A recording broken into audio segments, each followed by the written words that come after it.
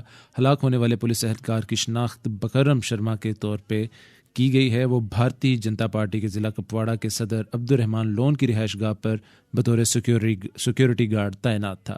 گولی لگنے سے زخمی ہونے کے بعد اسے ہسپتال منتقل کیا گیا جہاں ڈاکٹروں نے اسے مردہ قرار دے دیا. یہ ایک خبر تھی جو اب سے کچھ دیر پہلے آئی شری نگر سے. ڈاکٹر صاحب ابھی بڑی تفصیلی طور پہ بات ہو رہی تھی عالمی سطح پہ کس طرح سے تحریکیں چلائی جاتی ہیں اور کس طرح سے اپنی پالیسیز کو پرسو کیا جاتا ہے.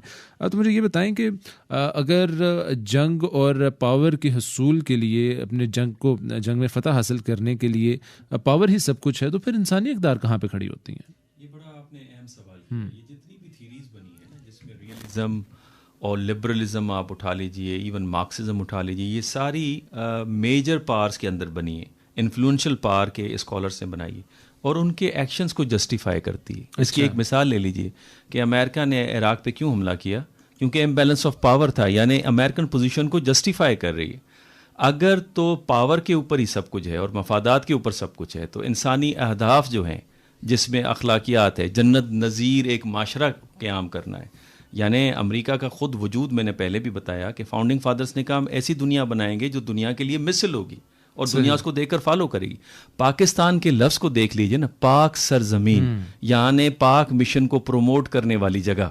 بالکل. تو آئیڈیلزم کا فیکٹر تو انسانی اقدار میں موجود ہے. اور جتنے بھی مذاہب ہیں، جتنے بھی انبیاء ہیں، ان سب کا مقصد ایک ہی تھا کہ انسانی عقل اور شعور کو اس مقام پہ پہنچائیں جہاں وہ اپنی حیثیت اور اہمیت کو جان سکے. کیونکہ اپنی حیثیت اور اہمیت کو نہیں جانے گا تو اپنے رب کو بھی نہیں جان پائے. بالکل. تو اسی وجہ سے یہ کہنا کہ جی چونکہ دنیا پوری مفادات کے اوپر، اگر پوری دنیا مفادات پہ تو آج امریکہ کی پالیسیز کے اوپر کرٹیسزم کیوں ہو رہی ہے؟ اگر پوری مفادات کے اوپر ہے دنیا تو آپ اور میں یہاں بیٹھ کر گفتگو کیوں کر رہے ہیں؟ اگر پوری دنیا مفادات کے اوپر ہے تو یہ ڈفرینٹ ملٹی لیٹرل جو آرگنائزیشنز وجود میں آ رہی ہیں کیوں وجود میں آ رہی ہیں؟ تو اس کا مطلب یہ، اور ہیومن رائٹس کیوں ہیں، ہیومینیٹیرین لاز کیوں ہیں، یونائٹڈ نیشنز کی کیا ضرورت ہے؟ یہ وہی اقدار ہیں جو کہ دنیا کا جو ماحول ہے اس کو بیلنس کرنے کی. یہ تو بڑی ایک آئیڈیل سی بات ہو گئی. اور جس طرح ہم کہتے ہیں کہ جھوٹ نہیں بولنا چاہیے، ہمیشہ سچ بولنا چاہیے، لیکن سچ ہمیشہ بولا نہیں جاتا. آپ نے جس طرح سے انسانی اقدار کی بات کی، ان کا کلیم تو شاید سب سے زیادہ ویسٹ ہی کرتا ہے، یا امریکہ کے جو امریکہ میں موجود جو عالمی ادارے ہیں وہی کلیم کرتے ہیں. لیکن ہم دیکھتے ہیں کہ دنیا میں جو سب سے زیادہ ہیومن رائٹس کی وائلیشن ہوئی وہ بھی انہی ممالک کی جانب سے ہوئی. سو پھر یہ اگر ہپوکریشن نہیں ہے، منافقت اس کو نہیں قرار دیں گے تو پھر یہ کیا ہے؟ تھوڑا سا ہپوکریسی تو ہے پالیسیز میں. میں اکثر یہ بات کہتا ہوں کہ کوئی اینٹائی امریکنزم ہماری دنیا میں نہیں ہے. اچھا. ہمارے گریونسز ہیں اگینسٹ امریکن ہیپوکریٹک پالیسیز. اچھا.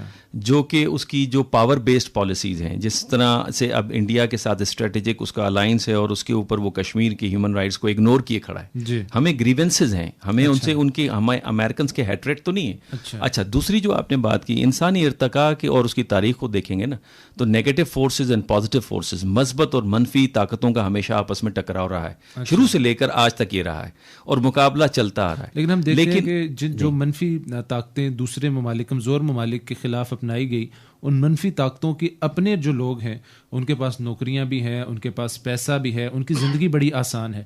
تو ایسا کہہ سکتے ہیں کہ اس ظالم سماج میں اگر آپ نے اپنے عوام کو سہولت دینی ہے، اپنی عوام کو روٹی دینی ہے تو وہ نوالا آپ کو کسی غریب ملک سے چھیننا پڑے گا.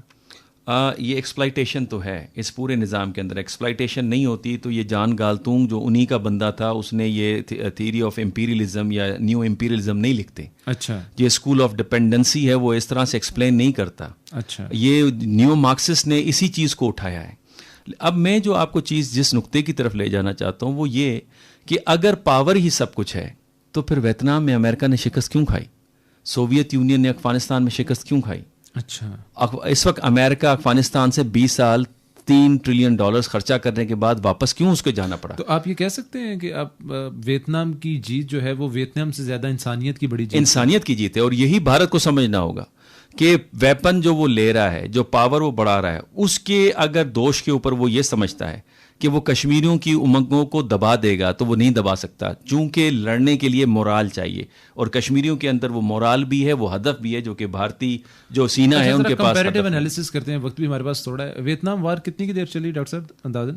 ویتنام وار تو کافی عرصہ چلی, یعنی 1960s پہلے تو یہ فرینچ وار تھی, اس کے بعد امریکنس اس میں کودیں, لیکن 1970s میں امریکہ جو ہے وہ فل فلیج اس کے اندر انوالو ہوا ہے. پہلے امریکہ نے ایڈ دی ہے, اپنے ایڈوائزرز دیے ہیں, اور بعد میں امریکہ نے 10-15 سال پچھلے, لیکن امریکہ کی جو اس میں زیادہ ایکٹیو انوالومنٹ ہے وہ 70s کا آپ لے لیجئے. اور ایک دھائی. اب دیکھتے ہیں کہ 10 سال کے دوران ویتنام پہ بہت زیادہ ظلم کیے گئے, اور وہاں پہ جو انسانیت کا عنصر ہے وہ ابھر کے سامنے آیا, اور آپ جو آرگومنٹ دے رہے ہیں اسی بنیاد پہ ویتنام کو اس وار میں فتح نصیب ہوئی. امریکہ کے اندر ڈیمانسٹریشن. لیکن میرا سوال یہ ہے کہ یہی عنصر جو ہے وہ پچھلے 75 سال سے کشمیر سے ابھر کے کیوں نہیں سامنے؟ میں آپ کو وہ بھی بتا دیتا ہوں. دیکھیں ویتنام کو اگر آپ دیکھیں نا, ویتنام کی وار کے اندر ان کے پیچھے ایک پاور تھی جو کہ امریکن پاور کو بیلنس کر رہی تھی, جو کہ سوویتس تھے, چائنیز تھے. میں یہ بات اکثر کہتا ہوں کہ جو کشمیری موومنٹ ہے وہ جب تک انڈین پاور کو بیلنس نہیں کیا جائے گا, کشمیری موومنٹ اپنی کامیابی سے ہرمکنار نہیں ہوگی. آپ امریکہ کی آزادی کے پیچھے فرینچ کا ہاتھ تھا. دیکھیں نا, بیلنس بھی تو کرنا ہے نا. صرف آپ بیلنس کا مطلب یہ نہیں کہ آپ ان کو صرف ہتھیار کی سپورٹ دیں, آپ کی اخلاقی, آپ ایکٹیو ڈپلومیسی کریں, آپ ان کے نیریٹو کو پروموٹ کریں, دنیا کو اس طرف مائل کریں, ان کی جو آئیڈیا ہے کشمیر کی آزادی کا, ایمنسپیشن کا, لبریشن کا, وہ دیں. رائٹ آف سیلف ڈٹرمنیشن کو اٹھائیں, کیونکہ پورا west right of self determination اور ہیومن رائٹس کے اوپر سینسٹیو ہے. اب یہ بات ہے کہ نہیں بتائی جا رہی. میں تو اس سے ایک قدم آگے جاتا ہوں. میں کہتا ہوں ہمیں خود جو انڈینز کو انگیج کرنا چاہیے, ان کی عوام کو, اور ان کی ذہن سازی کرنی چاہیے کہ یہ آپ کی حکومت کر کیا رہی ہے. جس طرح سے امریکنس نے سوویت عوام کو ٹارگیٹ بناتے ہوئے گورباچوف وہاں کی انٹیلیجنسیا کو انگیج کرنا چاہیے, وہاں کے صحافیوں کو, وہاں کے اسکالرس کو انگیج کرنا چاہیے کہ وہ اس مدعے کو, عام عوام کو بھی انگیج کرنا چاہیے. میں چاہتا تھا کہ اس پہ ہم مزید بات کرتے, لیکن گھڑی کی سوئیاں ہمیں اس بات کا اندیا دے رہی ہیں کہ اپنے سننے والوں سے رخصت ہونے کا وقت آن پہنچا ہے. جاتے جاتے اپنے سننے والوں کو ایک اور خبر بتاتے چلیں کہ غیر قانونی طور پہ بھارت کے زیر قبضہ جموں کشمیر میں نیشنل کانفرنس نے کہا ہے کہ کشمیری عوام کو بھارت کے زیر کنٹرول نوکر شاہی کے اب تک کا طویل ترین دور کا سب سے زیادہ خمیازہ بھگتنا پڑ رہا ہے. نیشنل کانفرنس کے جنرل سیکرٹری علی محمد ساگر نے سری نگر میں پارٹی عہدیداران, کارکنوں اور متعدد عوامی وفود سے گفتگو کرتے ہوئے کہا ہے کہ کشمیری عوام اپنے جمہوری حقوق سلب ہونے کے باعث تشویشناک صورتحال کی وجہ سے سنگین مسائل کا سامنا کر رہی ہے. ان کا مزید یہ بھی کہنا تھا کہ مقبوضہ علاقے میں مسلسل غیر جمہوری حکمرانی, قابل عمل مکنہ کی عدم موجودگی نے خطے کو عدم استحکام, غیر یقینی اقتصادی صورتحال, بڑھتے ہوئے عدم تحفظ, بے روزگاری اور مہنگائی اور ترقیاتی سرگرمیوں میں نمایاں کمی کا سامنا ہے. ادھر انٹرنیشنل کانفرنس کے صوبائی صدر ناصر اسلم وانی نے سری نگر میں پارٹی عہدیداران سے گفتگو کرتے ہوئے کہا کہ جموں کشمیر وسیع تر بحران کا شکار ہے اور لوگوں کے ساتھ ناانصافیوں میں کسی قسم کی کوئی کمی نہیں آئی. تو یہ تھا جناب آج کا کشمیر منظر نامہ. ابھی وقت ہوا چاہتا ہے 8 بجے کی خبروں کا. یہاں سے سیدھا آپ کو لیے چلیں گے نیوز روم. ڈاکٹر منور حسین, ڈاکٹر محمد خان اور عمر شبیر گھمن اور پروڈیوسر انعام سومرو کی جانب سے کشمیر منظر نامہ کی پوری ٹیم کو دیجیے اجازت. اللہ نگہبان.